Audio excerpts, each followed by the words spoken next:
Well, it's come down to a point of where I need some battery cables. One of them connects to that, and the other one connects to the frame, wherever I want. I'm going to see if I can find some nuts like this, too. Actually, I'm going to bring that one. But, it's looking good. I think my next thing also is to take these wheels off and clean them up and get rid of these dried up Mohawk Magna GT, what the hell is it? Magenta GTs. I think like classic 1986 or something, right? Alright, I'm going to go to AutoZone or Pep Boys, one of the two, and get some battery poles. Well, like I said, my battery normally mounts here on the body. Whether I'm going to keep it like that or not, I'm not sure. If I make something, I'm going to need some metal, and if the battery I have fits, which is a top post, and I'm pretty sure it does, it's right there in the middle, all I need is leads, and I can charge it. Actually, I'm going to hook it up to the charger first, before I go anywhere. But I got to turn the power on in here. If I can reach. Can shut that off for now. So let's get my battery over here. And does it have a strap? It has a strap. Yeah. Now that the battery charger's on, positive is here somewhere. No, it really doesn't say. Let me take my glasses off here. Here it is. Bing. Bing. Should be pretty good too. That's positive. We'll see. It's an XI battery. And let's see. She's on 10 amp, I believe. Nope, 2 amp. Activate. All standard battery. Looks good. Alright, we'll let that charge while I'm gone. I'll turn the compressor back on and I'm going to get some battery leads and some nuts. I completely forgot about this thing. I only have one more of these. This is the one that I used on the back end. I want to put some over here. Whether it be off these bolts or a bracket or corner mounted or something. I don't want them on the body. I want them like under the car. I like the shape, and these are incandescent bulbs. Can maybe convert them to LED later or something, but I want to make some brackets and put a couple more of these around and put some in the front, you know what I mean? I'm going to need front directionals, but I ain't going to use something like this. These things are huge. Imagine those things on the front. Although they would work and save you a lot of money. People put them everywhere, but I'm going for a ride.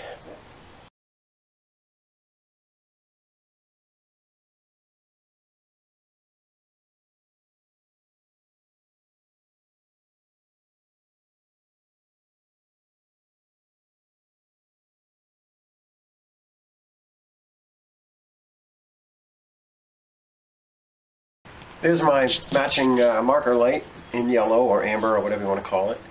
Like $14 for one light. Are you kidding me? Just because I wanted amber, I must have a whole case full of reds. I just wanted amber.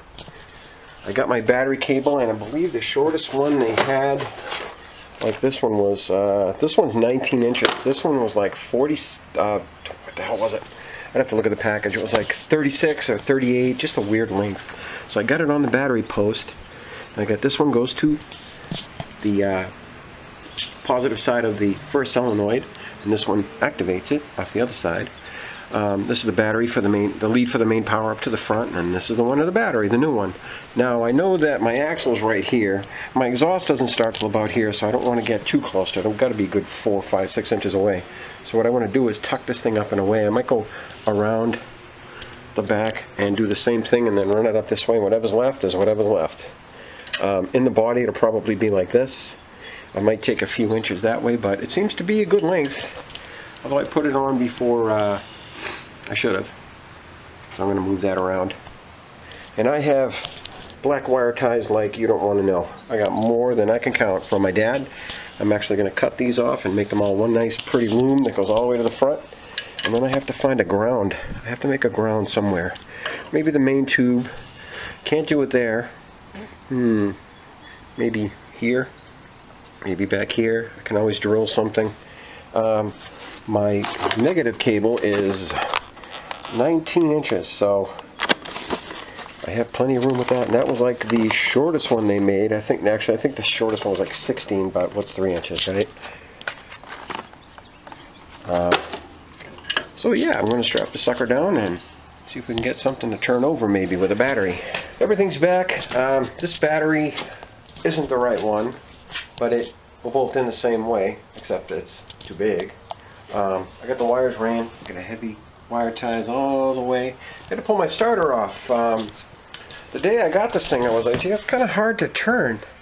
Yeah, it's real hard to turn. So much, in fact, that the what do they call it? The start solenoid there will not trigger this thing for some reason. It gets hot, but it's not triggering off of the pin. And I metered it, and everything seems fine. I've even direct from the battery to the trigger, and it just does not want to turn over. It's just getting hot. So I'm going to bring it back and get another one right now. It's just real hard to turn. I mean, I know it's got to have some resistance, but it just seems like the solenoid isn't doing anything. And I'm noticing there's rust coming out of here. How long has this thing been on the shelf? Look at that. See the rust? How long has this friggin' starter been on the shelf? Did they change the solenoid, or did they just paint the thing and go, yeah, we'll call it new? Look at the rust. But it's just burning up. So, I'm going to bring it back. Free.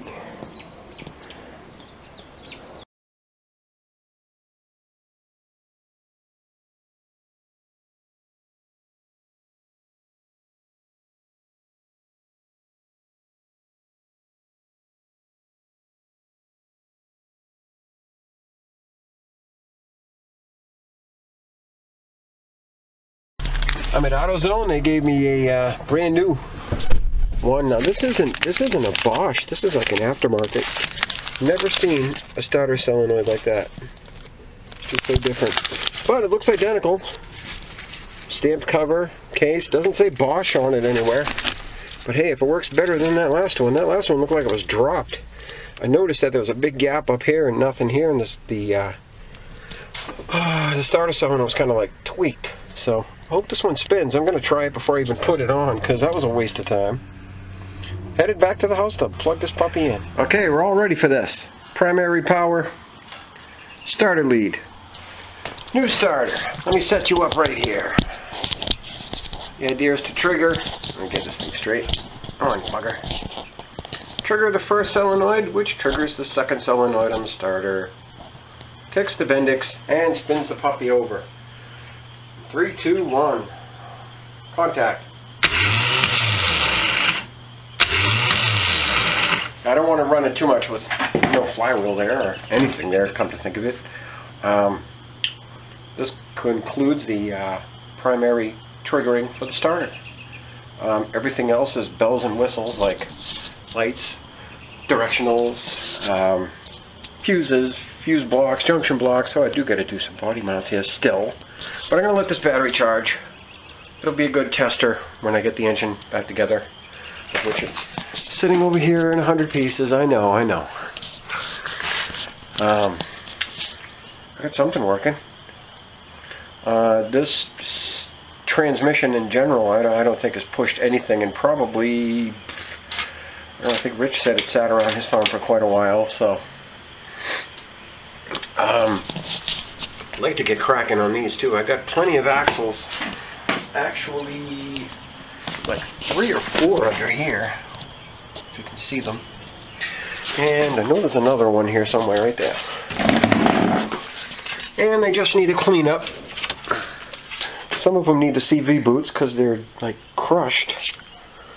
And they're not expensive, so, well, the whole thing is expensive. It's like 80, 100 bucks, sometimes 150 bucks. I don't know why. But I have all kinds of these joints, so no reason we can't take them apart, change the boots, pull the clips off, put new rubbers, all that stuff. Put the balls back in.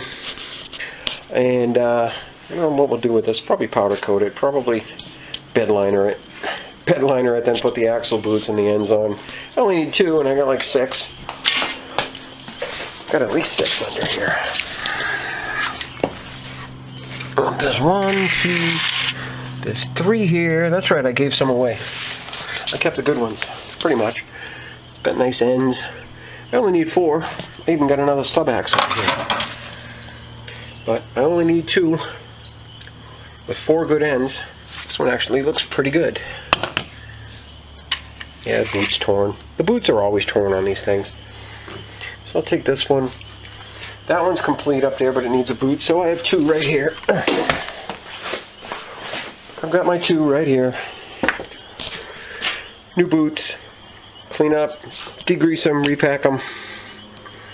They don't look too bad. I have somewhere taken a squirrel cage apart, and the balls, the bearings were just rusty as hell. I'd like 4 nice shiny ones, you know. Pack them with grease.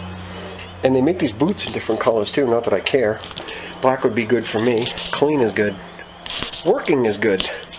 I've got a whole slew of these screws I got to clean up. That's the one with the special tool. Do I have the special tool here? I did. Somewhere. I put it down. It's here somewhere.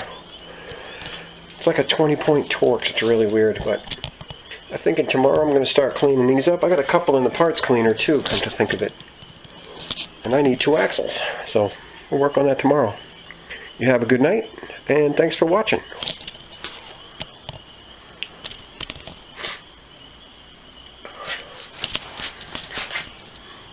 Alright, we'll do it. One more time. Ready? Here's the wires.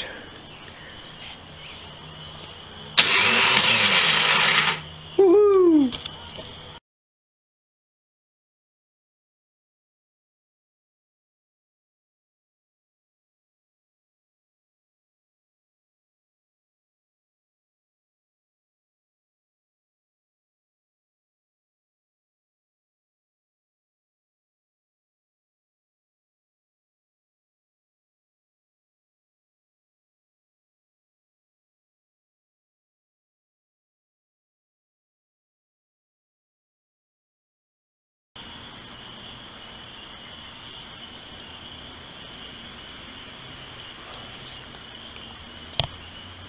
See ya.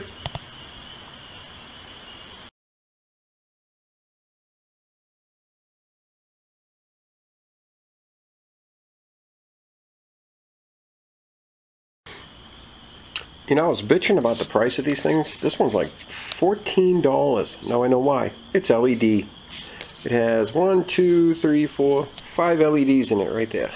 Sorry, I'm behind the light. It's got 5 LEDs. This one has 2 incandescent bulbs. So I'm going to have to get rid of this one. I'm going to have to get some LEDs. Maybe we'll put them in the back and take the incandescents and put them up front. I don't know. Whatever's. I'm sure the LEDs are a lot brighter. I never knew these were like that. No more metal straps to play with. You just got to power on the ground. Great. Now we need more money. Awesome.